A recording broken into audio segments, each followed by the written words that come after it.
మన chartered accountant మన CA గారు ఉన్నారు కదా, ఆయన్ని యాక్చువల్గా రమ్మన్నాను. ఇంకా రావట్లేదేంటా అని చూస్తున్నాను. వారం వారం వచ్చి ఆయన గురించి అంత టెన్షన్గా చూస్తున్నావా? నువ్వు కాస్త నోర్మై. కంపెనీ లెక్కలన్న తర్వాత బోల్డ్ అనే లావాదేవీలు ఉంటాయి, అవన్నీ సెటిల్ చేసుకోవద్దా? సరే,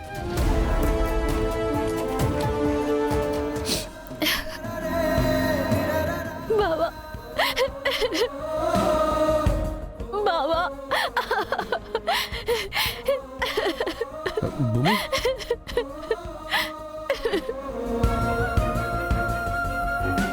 భూమి, భూమి, భూమి, ఏమైందమ్మా? భూమి ఏమైంది? అరే ఏమైంది భూమి? ఎందుకు ఏడుస్తున్నావు? లేదు బావా, మా నాన్న ఇక నన్ను జీవితంలో క్షమించరు.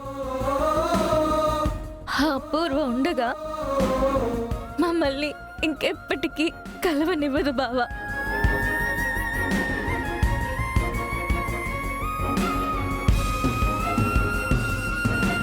ఏదో ఒకటి చెప్పి మా నాన్నలో నా మీద ద్వేషం పెంచుతూనే ఉంటుంది బావా.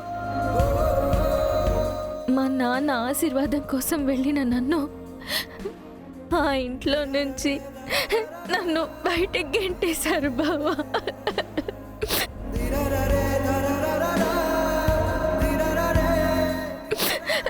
గెంటేయడానికి వాళ్ళెవరు? ఇల్లు ఆస్తి అన్ని నీవి. అదే మాట అక్కడ చెప్పాల్సింది కదా. నాకు ఆస్తి కాదు బావా, మా నాన్న ప్రేమ కావాలి. దానికోసం వెళ్ళి ఆశీర్వాదం అడిగితేనే ఆ అపూర్వ అంత రాధాంతం చేయించింది. నేను మౌనంగా ఉంటేనే మా నాన్నతో అపూర్వ అన్నన్ని మాటలు అనిపిస్తుంది.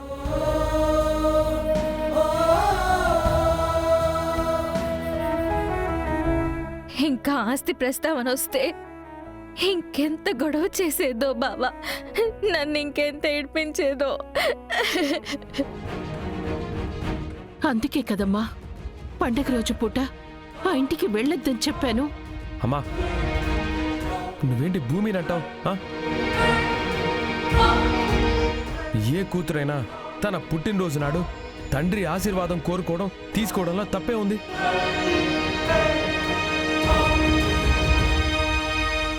భార్య మాటలు విని కూతుర్ని అవమానించడం ఆ పెద్ద మనిషి తప్పు. ఆయనకి చెప్పాలి.